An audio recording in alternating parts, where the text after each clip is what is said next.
I turned the van in towards the driveway of our new house and tut-tutted with annoyance to see a strange car where I usually parked. Annoyed, I pondered whether to leave a note on the stranger's windscreen and then decided against it. No point in seeking trouble unnecessarily.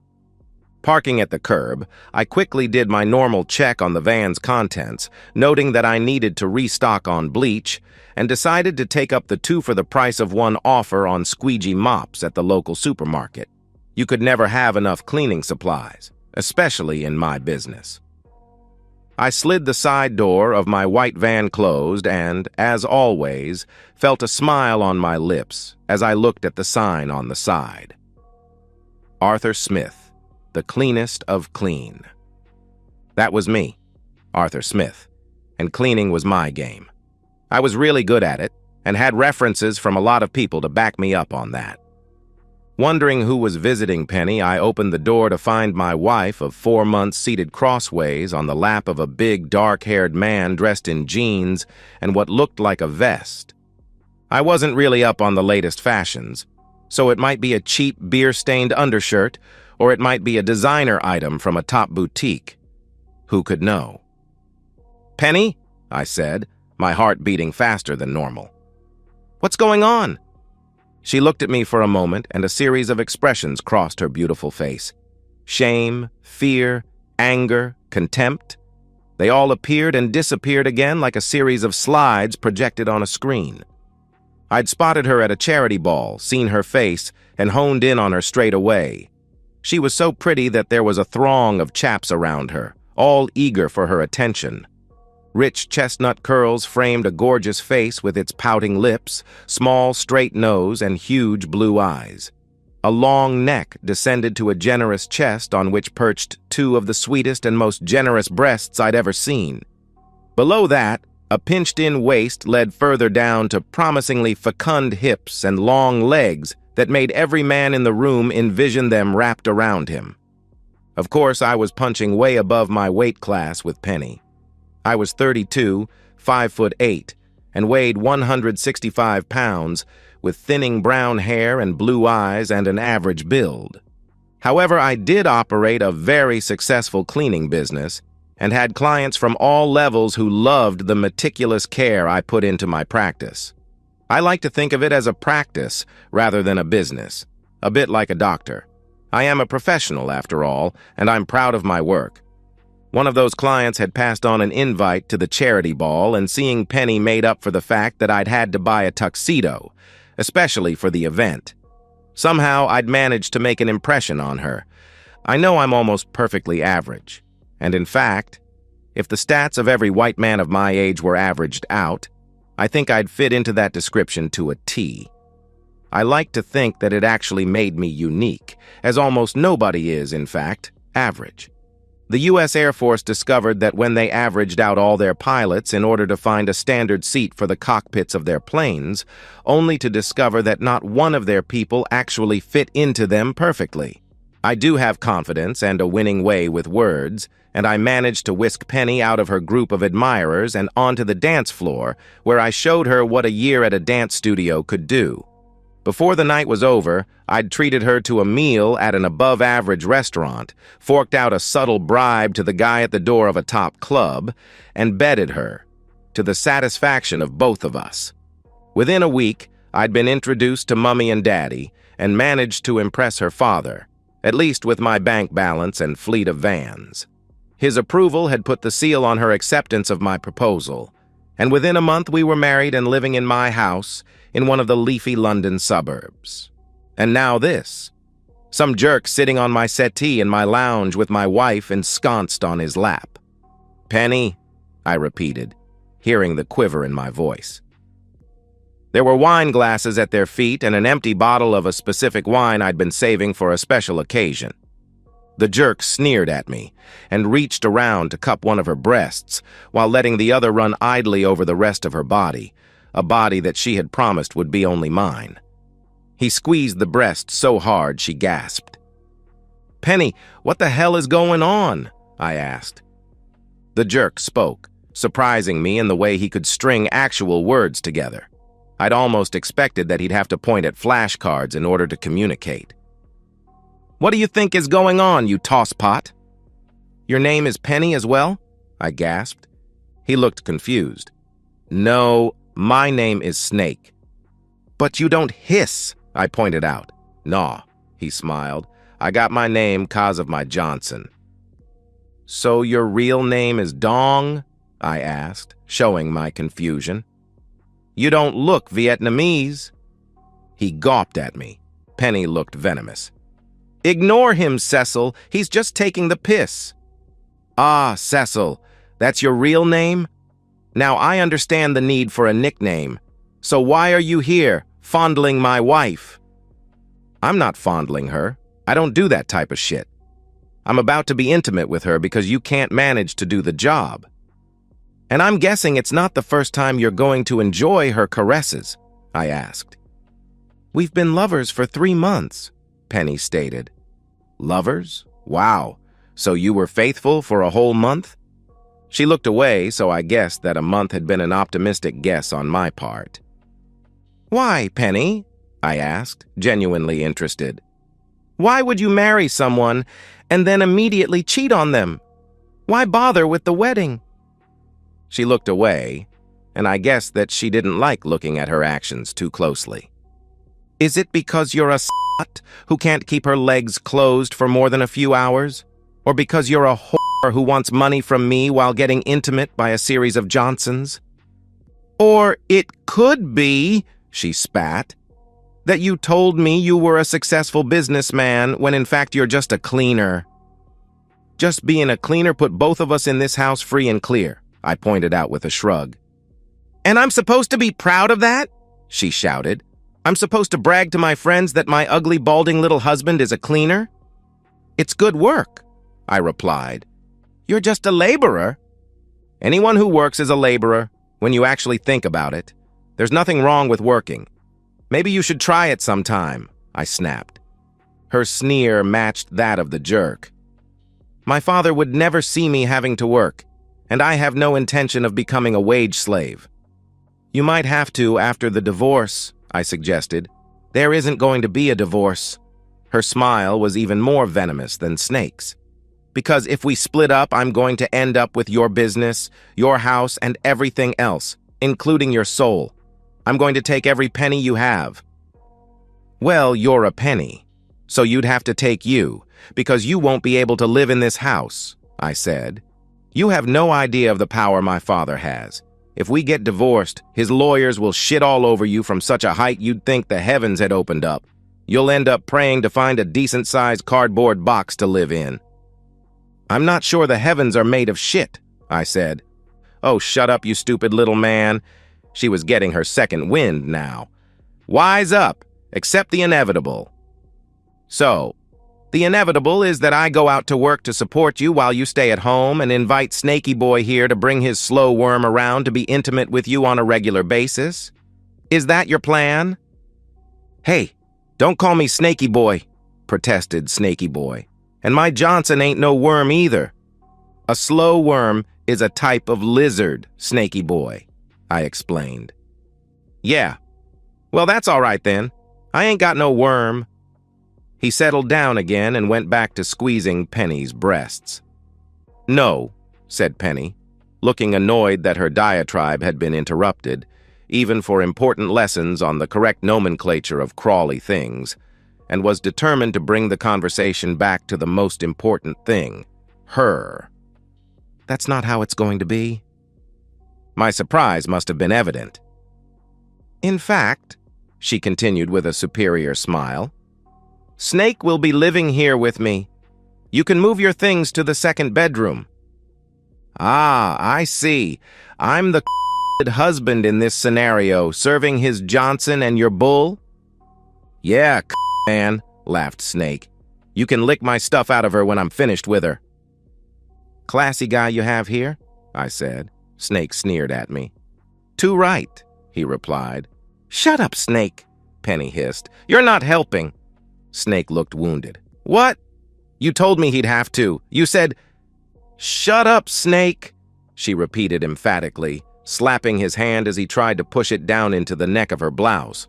although seeming not completely averse to the endeavors of the other hand, which had drawn her skirt up at the back and was apparently trying to mount a mining expedition upon her back.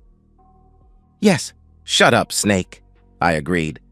He seemed to take my words amiss and rose to his feet, causing Penny to slip off his lap and land ungraciously on her back with her legs spread wide. A glance revealed that she wasn't wearing panties, which wasn't too much of a surprise in this situation. Snake was a whole lot bigger than I'd thought and towered over me by almost a foot. His shoulders, previously masked by Penny's lasciviously wriggling body, were a lot wider as well. All in all, he had muscles upon muscles, and not just between his ears as I'd imagined. He reached out and grabbed the front of my overalls, lifting me until my feet were off the floor, kicking helplessly. My hands slapped ineffectually at him. "I'm going to mess you up, cucky man. Then I'm going to take your wife, and I might even take you too. As a dessert."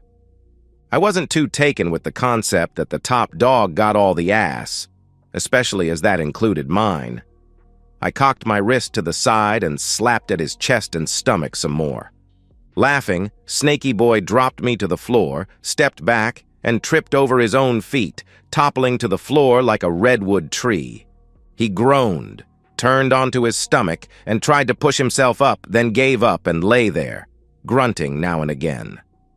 "Snake!"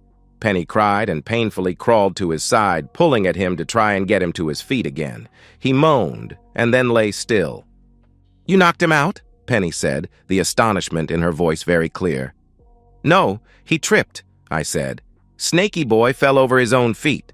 Or perhaps the necessity of walking and breathing at the same time has overtaxed his brain, and he's gone into reboot mode." She pulled at him again. He ignored both the pulling and her concerned entreaties. "Snake, get up! Snake, you moron!" Then she noticed the blood gathering around her legs as she knelt at his side. "What the—" She looked at me. I cocked my wrist again, and the spring on the forearm sheath snapped the blade back into place. Certain types of slaps can be lethal. Penny rose to her feet with a groan. I took a step towards her and she retreated, the backs of her knees hitting the settee and folding her down onto it. Horror bleached her features. I rolled Snake onto his back to check him over. There were 4 small slits in his vest, each surrounded by a corona of red. A precise blade strike to the correct part of the heart stops it beating almost instantly, which means less chance of blood spatter. "Despite what you might think," I said conversationally, noting with satisfaction that his eyes were half closed and were looking in 2 completely different directions. He was dead. "The universe doesn't revolve around you. This was never about you." She stared at me. "I'm a cleaner," I continued, "but I don't clean houses.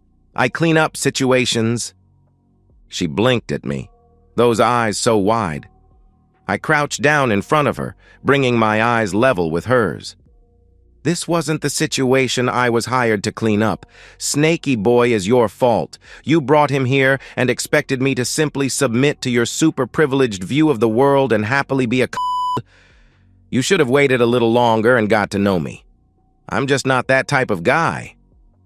And you would have been a lot safer as well. Like I said, you weren't the situation here." "You're going to kill me?" she whispered, her voice shaking with terror. "No, I'm not. Not me. Do try and keep up. I know how difficult it must be for you at the moment, all your precious plans going up in smoke so quickly, but try and understand what I'm saying. I didn't come here to kill you.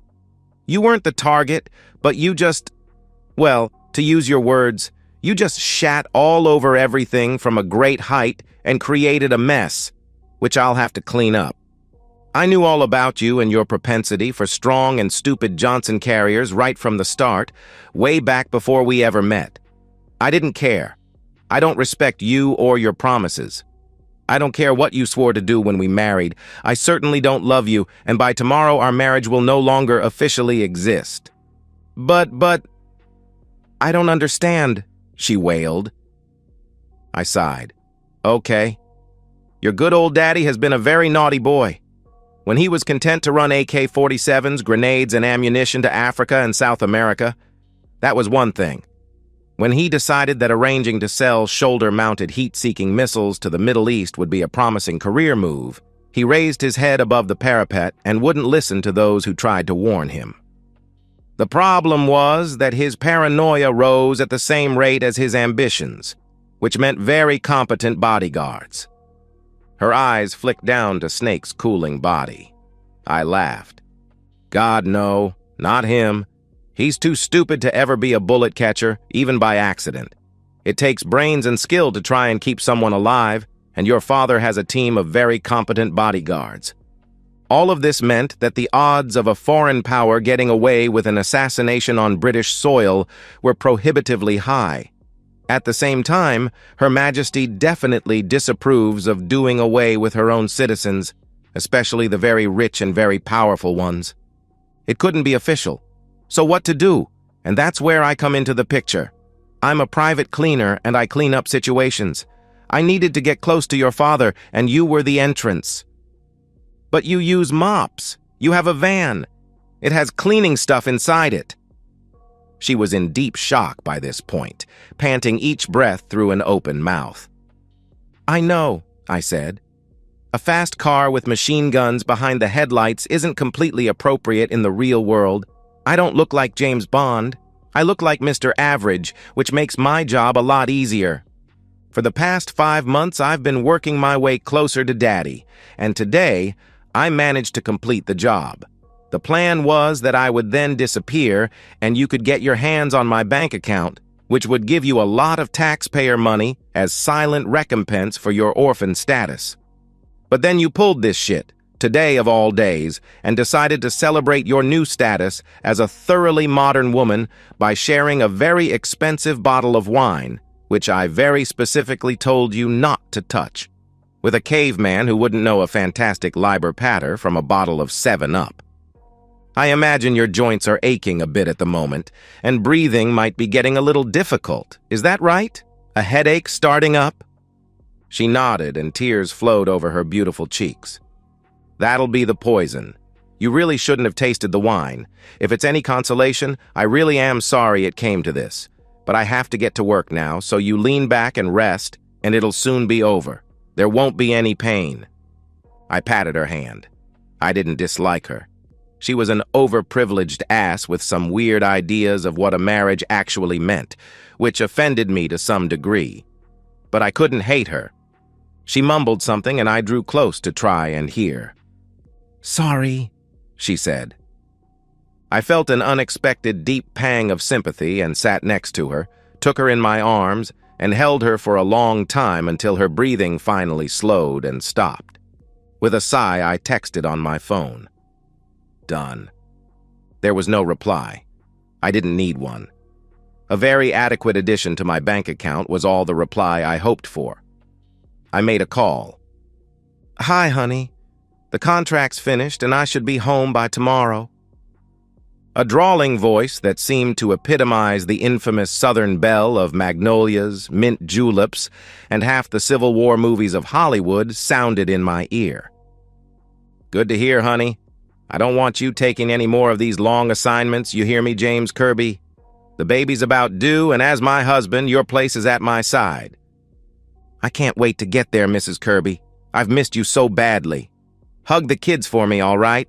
And all my love to you. Sometimes when a young Englishman civil servant of a sort takes a trip and gets lost in the southern states of the USA, he might meet a woman who puts the heat of the South into his heart and soul, and he marries her. And when she understands his work and is fine with him doing it, it's even better. I pictured her in my mind, then sighed and went out to the van, going over all the disposal work I was going to have to do, starting with carrying all those gallon bottles of acid up to fill the bath. A cleaner's work is never done. And so, we've reached the end of today's story. Was it what you expected, or did it take a twist you didn't see coming? I'm curious to hear your thoughts. Share them in the comments below, and let's get a conversation going. If this story kept you hooked, make sure to hit that like button. And if you're new here or just haven't subscribed yet, now's the perfect time to join our community. I bring you fresh, captivating stories every day, so click that subscribe button and turn on notifications so you never miss out. Thanks for watching, and I'll see you in the next one. I was blindsided, and I wanted to share because I was told my reaction was a little unhealthy. After I was played like some kind of fool, I wanted to understand why some women were so untrustworthy. My wife had shown me she had no loyalty, even though I did what I needed to keep her happy. Me and my wife got married 6 years ago, and we were in a good place from the beginning. I worked handling the accounts at my company, and she was a nurse when I met her. We rented a nice house and weren't in any real debt. We were good at managing our money, so spending wasn't a problem. We communicated easily, worked well as a team, and getting physical at night was easy because she was just gorgeous and kept her looks up, always. Our family had got along well, and me and her brother Jacob was practically best friends. He worked as the custodian at the hospital she worked at, thanks to their mom, and we always looked out for her little brother. My wife was clearly an independent woman, and she could always think for herself. She always had a sense of confidence and demanded respect from me and Jacob. We didn't have kids, but I felt like if we did, she would be a good inspiration. But the problem with her was that she had toxic friends around her. The way they talked about each other made me feel like they were more like rivals than anything. They would talk about each other all week, but party together and claim they were sisters. Not only that, they would get into terrible arguments, especially when they were drunk. I can't count how many times they had falling out with each other. Then the next week, they would go out on girls' trip to be on vacation. I was told that girls secretly compete with each other, so I thought it was just typical. It could be annoying, but I just took the good for the bad. I just thought it was normal between the 5 of them. The affair happened when her friend Erica was about to get married. Before the marriage, it's normal to have their wild party, so my wife and her friends left that night to throw Erica the party they planned at the hotel. I knew they were going to be out all night, so I didn't bother waiting up for her. A couple of days after the wedding, I was getting ready to hop in the shower that night when I heard my phone ringing in the bedroom. At the time, I wasn't sure if that's what I heard, so I just hopped in the shower. When I came out of the shower, I saw I had 6 missed calls, and they were from the same number. This was weird to me, so I didn't call the person back since I didn't know who this person was. When I was in my living room, the number called again, and even though I didn't know the number, I decided to pick up. When I answered, nobody answered me back. At first and all I could hear was a girl talking to a guy in the background. After saying hello 3 times, I just hung up. After that, they called again, and I immediately picked up the phone. This time the girl answered me back, and I realized it was one of my wife's friends. I asked her friend, let's just call her Jasmine, why she was calling me. She immediately started calling my wife names and said she cheated on me at the party. This had put a real fear in me, but I still said she didn't know what she was talking about. She said she did know, and that she had recorded it as proof to show me. I asked her what she was talking about, and she told me everything. She said at Erica's party, they had hired some guys to come there and dance for everybody. Since my wife was extra friendly to one of the guys, he kept coming back to her, and he had crossed the line with her. I couldn't believe what I was hearing, but at the same time I knew this kind of thing wasn't uncommon. After hearing me not say anything for a minute, Jasmine said, if I wanted the evidence, she would send it to my phone. I told her to send it to me, and she said to hang up while she got ready to send it. After about 5 minutes, she sent me 4 video files, and when I looked at them, I collapsed on my couch, seeing the proof. I called Jasmine back, and she asked me did I got it, and while being choked up, I said I did get it. She started calling my wife names again, and told me she was sorry for how she acted. I asked her why she would do this to somebody she claimed was her sister, and she never gave me a direct answer. She just said my wife and her friends were a bunch of hypocrites and called them fake. I asked, how did she get my number, and she reminded me my wife called her from my phone, asking directions for her dinner party she had at a restaurant. She said she was done being their friend and said that Erica was doing bad things too. Jasmine said to talk to my wife about it, and I told her she was at another friend's house at the time, but I definitely was. After hanging up, I was falling to pieces. I knew I had to confront her. There were 4 full videos of my wife being with another guy. But after that, I didn't know what my life would be like and how she could do this to me. I never trusted these parties, but I didn't think it would happen to me. I don't even get invited to these things. When my wife got home, I confronted her as soon as she walked in the door. I asked her how she was doing, and she said she was tired but fine. I told her I never asked her how Erica's party was and did she have fun. She seemed caught off guard a little, but she said it was fine. I told her Jasmine said she had a fun time and that she even recorded her to show me later. She looked spooked and asked me what I was talking about, and I showed her the videos of her and the guy getting it on that night. First, her jaw dropped, then she screamed at what she saw. She begged me not to leave her and said Jasmine was doing this because my wife had replaced her with somebody else to be one of Erica's bridesmaids. She said she and Erica got into a big argument about it with her, and Erica uninvited her from the ceremony. When I heard this, I could kinda see why Jasmine was mad, but not to go this far though. It didn't matter to me because I told her I was getting a divorce, and that's exactly what I did. Through the whole divorce, both of our families wanted us to reconcile. I was told, even though she shouldn't have done it, it was a special night for them, and I wasn't supposed to have known. I told them that was supposed to be for the bride, and even if she was, I wouldn't stay with her. I couldn't believe my wife was doing this with this guy, especially in public. After finally getting divorced, I still couldn't leave the situation alone. I got in touch with other guys that dance and asked them about getting women. I even asked women. The women said they don't but know girls who did it for extra money. The guys I asked said they get girls all the time, especially the bride. One guy said when he started, it wasn't like that at first, but the women started wanting it, and it just became normal.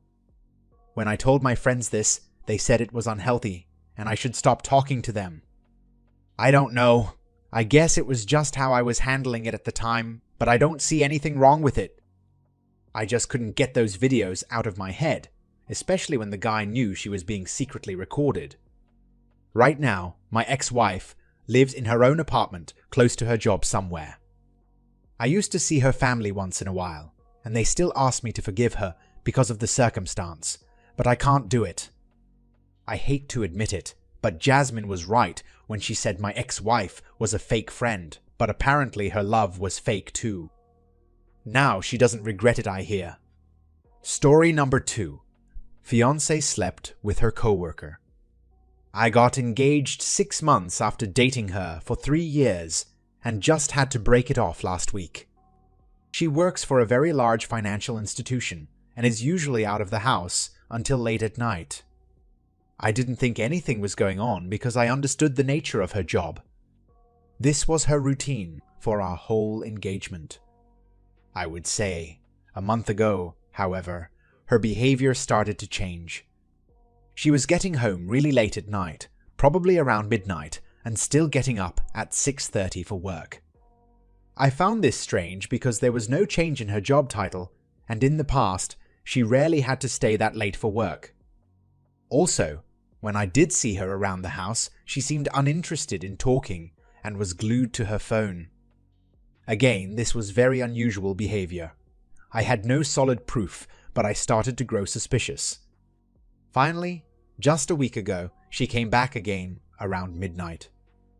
I happened to still be up, and I just asked politely where she had been. I noticed right away she was drunk. The story was that her boss had her go to a late dinner, but it was full of holes, and at this point, I knew something was going on. After she went to bed, I looked in her phone and I found out she was texting her friend at work about going on dates, hiding stuff from me, and other shady things. In the morning, we had a huge argument where I wanted to know why she cheated on me. It came down to her being bored with our sex and wanting to be with other guys to make things more interesting. This was shocking and hurt me deeply. I asked her to leave, got the ring back, and cut ties completely. I'm not even sure how much of a loss I'll take from waiting this long to sell them. At least we won't have any legal difficulties going forward. I'm trying to look for any positives right now. The whole explanation of her wanting to cheat still upsets me. I never got a full explanation of why our sex was boring. I really don't understand why our sex wasn't good enough. I've studied the Kama Sutra and Tantra for a few years, and have many of my own techniques. Most of what I'm describing is very advanced. Usually, I can hit the G-spot when I mount from the back and take wide squats in, and I can frog from underneath while using my hips as well. I'm good with my fingers from playing guitar, plus my oral skills are developed. Long story short, this is something I've practiced. I don't know if this guy was better than me or what, but it's truly sickening to think she ruined our potential marriage over such an immature desire. I saw on her social media that now she's dating this new guy, and I wonder how long until she does the same to him. I'm starting to feel a little better, but I'm still processing everything. I feel a little crazy because I have nobody to talk to. If anyone has been cheated on like this before, hopefully you can shed some light on my situation.